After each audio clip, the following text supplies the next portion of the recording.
మామిడి పళ్ళ రుచులే కాదు, కపిల్ వారి 30 సంవత్సరాల నాణ్యత మరియు నమ్మకం.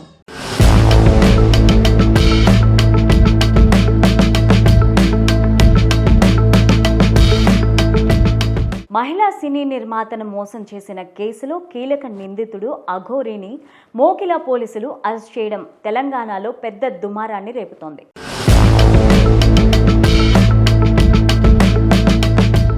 ఈ కేసులో ప్రధానమైన మోసం, మానసిక వేధింపుల ఆరోపణలు ఎదుర్కొంటున్న అఘోరీ తన భార్య శ్రీవర్షినితో కలిసి హరిద్వార్ వెళ్తుండగా పోలీసులు పక్కా ప్రణాళికతో ఉత్తరప్రదేశ్, మధ్యప్రదేశ్ సరిహద్దుల్లో వారిని అదుపులోకి తీసుకున్నారు. వెంటనే హైదరాబాద్లోని నార్సింగి పోలీస్ స్టేషన్కు తీసుకొచ్చారు.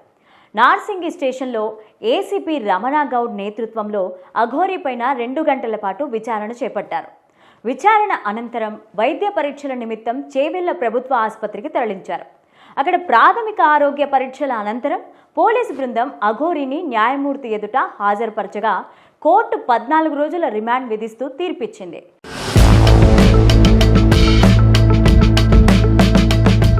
దీంతో అఘోరీని సంగారెడ్డి జిల్లా కంది సబ్ జైలుకు తరలించారు. అయితే కంది జైలు అధికారులు అఘోరీని ఏ భాగంలో ఉంచాలో తెలియక లింగ సంబంధిత క్లారిటీ కోసం తిరిగి చేవెళ్ల ఆసుపత్రికి తరలించారు. అక్కడ వైద్యులు నిర్వహించిన పరీక్షల్లో అఘోరీ ట్రాన్స్జెండర్గా గుర్తించారు. ఈ విషయం కోర్టుకు తెలియజేయగా అఘోరీని ప్రత్యేకంగా ట్రాన్స్జెండర్ల కోసం ఏర్పాటు చేసిన చెంచల్గూడ జైలుకు తరలించాలని ఆదేశించింది.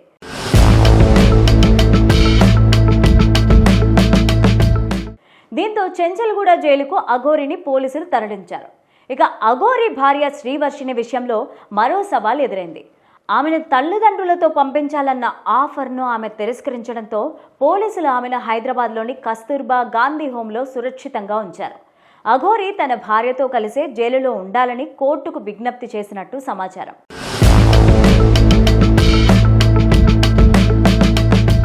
అయితే ఇలాంటి అభ్యర్థనను చట్టపరంగా ఎలా పరిగణించాలన్న దానిపై అధికారులు మౌనంగా ఉన్నారు.